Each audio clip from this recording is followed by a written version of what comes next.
No. Hello. I'm sorry I had to re-record this video. I've already went through this once, so I apologize for the 8 million copies of distribution plot sitting here. Um, so what I'm going to do today is I'm going to go through how to do some normal probabilities using the calculator. Well, not the calculator, Minitab. Okay, so mostly we're going to be doing, I'm going to do number 9 and number 10, which I've already done in another video, but it's not going to hurt you to see it twice. So we're going to be using graph probability distribution plot a lot for this, which we've used it before, but that's okay. We're going to be using view probability. This is the only one we're going to use in Stat 1. In Stat 2, you will also only use this one, so ignore these three. In fact, I wish this one was the first option. Let's hit OK. Alright, so this is already set to being on the normal distribution. If it wasn't, you could pull down this menu and choose a different distribution, but we're not doing that. If you have a different mean, different standard deviation, we'll have to change these values, but since we're on the standard normal distribution, I'm using 0 and 1. Let's look at shaded area. See, right now it's on a probability, which isn't good, because what I need is I need a probability given a score, so I need to input an x value. Now this is set to go in the middle, which is not what I want. I want to do the stuff above negative 1.65. So I'm going to set this to right tail because I'm doing area to the right. And if you leave it sit on this, it will tell you which one it's going to do. Why is it not doing that? Oh, there it goes. Shaded area of the distribution to the right of whatever x value you give it. So in case you forget what these do, it has a little descriptor if you leave it on there. So I want negative 1.65. Unlike the calculator, Minitab doesn't care what button you use for the negative, so there you go. That's all we need to do. We'll hit OK. Ta-da! Yay! 0.9505. Matching, looking good. No. Let's go ahead and do B. So I'm going to go through the same steps. Graph, probability distribution plot, view probability. I'm still on that same normal distribution. That's not going to change. And now I want to do area to the left of negative 1.25. So I'm going to change this to a 2. And then I want to do area to the left because I'm doing less than. So less than negative 1.25. Let's hit OK. And there it is. And look, it matches what we got for using the TI-83 or 84 calculator. Woohoo! Now let's do an in-between value. So we'll hit graph, probability distribution plot. There is a way to do this using the calculator or the calc menu, but it doesn't do in-between values really well or complicated ones. So I like to use the graphical one because you can also check it versus what you drew for this. So I want to do a middle. So let's see, my lower needs to be 1.05. Yeah, 10 would have went over really well. For some reason, my decimal place is sticking a little today. 1.95. There we go. So I'm doing C from 1.05 to 1.95, and these are both positive, so they should be both on the right side of the distribution to the right of 0, since our mean is 0. Let's take a look at this. Ooh, that looks exactly like kind of what I was picturing in my head, and it matches what we got here. Lovely. Okay, I'm going to skip D because it's basically the same thing as C, but with a little extra calculation in here to see if you remember your algebra. Let's go on to number 10. All right. So for number 10, I'm looking at the standard normal model, and I'm looking for the highest, lowest, and then a middle value. I'm going to do B, C, and D because if you know how to do B, you can do A. So if we go to graph, probability distribution plot, probability view, we get this lovely menu. And then what I want to do is I want to find the highest 60%. So we're going to go to shaded area. These are still on scores. I don't want that. I want to input a probability and get a score. So I'm going to change this radial button to being probability. And I want the highest 60%, so I want area and a right tail. Another way you can do this is if you set it on there, it'll say area shaded the curve with a right tail probability, which isn't really helpful, but at the same time, like, we want it the upper 60%. And your picture will confirm that. If you've chosen the wrong one, your picture will look like it's going the wrong way. Not a bad visual check for you. All right, and then see, there's our 0.6. Your probabilities always appear above the graph, whereas your scores always appear along the axis, since that's what they are. And I can't really quite read all this. I'm going to move it over a little bit. And that matches what we got with the calculator. That's kind of lovely. Good times. Let's do the lowest 5%. Graph, probability distribution plot, probability view. And we're going to go to shaded area, and here I want the left tail because I'm looking at things that are low in the lowest 5%. I'm going to change my probability value to 5%, and we'll hit OK. And there it is.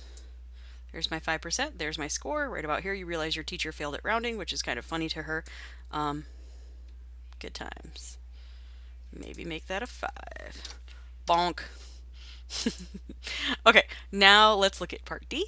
Graph, probability distribution plot, probability view. This is the weirdest one, just so you know. Go to shaded area. I want to do middle, and it's a little hard to read from this picture. So since I want the middle 70%, if you look at this, what it actually wants is it wants P1, the stuff on this side of the probability you're interested in, P2, the stuff on the other side of the probability you're interested in. So since I want the middle 70%, if I look at what's left over and not in the middle, that would be 30%. And if it's symmetric, then half of 30% will lie below it, or 15%, and half of it will lie above it, or 15%. This looks a little weird. Here we go. Da, da, da, da. And notice it marks your middle as being 70%. So you can use that to confirm you've done this correctly. Pretty sweet, eh? All right. Let's look at this incredibly hard to read problem. Can I make this bigger? I think I can. Hold on. That cleared it up a little. This is not the best example I've ever done. All right. I've got the correct answers in here, so I don't know how many of you have actually done this to check to see what it is, but let's go ahead and do this number 11 on Minitab. So we have a mean of 1,200. I'm sorry. It is 1,200. Oh my gosh. 1252 chocolate chips. I can't read, evidently. With a standard deviation of 129. I think I need to lay off the coffee just from the conversation I'm having with myself. It's so weird to talk to myself. I wonder if you guys even listen to this. Guess I'm going to find out. So I want to find out what's the probability that when I randomly select a bag, it has between 1,100 and 1,400 chocolate chips in it, inclusively. That actually doesn't matter, by the way. There is no area under a line. Fun fact. So what I'm saying is if you're at exactly 1,400 and doing area less than it, or doing area less than or equal to it, it sees no difference because we calculate probability by calculating area, and if you look under a single point, you get a line. Lines have infinitely thin thickness and no area. Darn, it's a length, not a width. With a length, which would give you area. Fun facts. All right, so let's do this. So I'm going to go to a graph, probability distribution plot. I'm going to change my setup a little bit. View probability still. So now I'm dealing with a different distribution. It's still a normal. It's got a mean that's a little bit different from what I had before, and a different standard deviation, 129 chocolate chippies. And I'm going to use this to find the area. So instead of doing probability, I'm doing two scores. I'm doing the area between 1,100 and 1,400. And we're going to hit OK. And it's going to produce this lovely graph for us. And it tells us that my probability is 0.7550. I want you to be very careful with this and with your rounding. I'm seeing a lot of errors occurring in your tests in particular just because we're not being careful with our rounding. So there you go. Luckily, this Minitab automatically rounds to 4 decimal places, and this says to round to 4 decimal places. So luck, good times. All right, let's figure out the probability that a randomly selected bag has fewer than 1,125 chocolate chips. So we're going to go to graph, probability distribution plot, probability view. We're going to select OK. Same distribution, so I'm not changing my mean and standard deviation. Here I'm not dealing with two x values, I'm dealing with just one. And that single value I'm interested in is I'm looking for fewer than, so I want less than, so left tail, 1,125. We're going to hit OK, and it should produce a lovely graph for us. Look at that. There's my mean to mark where my value is. This is less than the mean. There's my 1624. All right, now let's figure out the proportion of bags that contain more than 1,225. Graph, probability distribution plot, view probability, and I want to figure out those that are more than, so I want right tail, 1,125. Now, there's another way you could do this. I'm a liar. That's a 2, not a... I thought this was the opposite of that, and I was just going to subtract it from 1, but that would have given me the wrong answer. Let's do the right thing. Oh boy. We'll fix that in post. Just kidding. There is no post. All right, so 0.5829, doing great. Maybe move that over a little because it's hard to read. Didn't really help. Put it like there. Done. Halvesies. Okay, now let's find our percentile. So remember, percentiles are always the percentage of values that you scored better than. So this is always a left tail. Go to graph, probability distribution plot, probability view, shaded area. Make sure we change it to a left tail. And I want to figure out where 1,425 is in our chocolate chippies. We'll hit OK. And it produces this graph for you. So I'd say it's in the 91st percentile, and I am rounding down a little here, but we're actually rounding to the nearest integer. So I know you're really used to the idea of, oh, if this is a 5 or higher, I round up, or if it's a 4 or lower, I round down.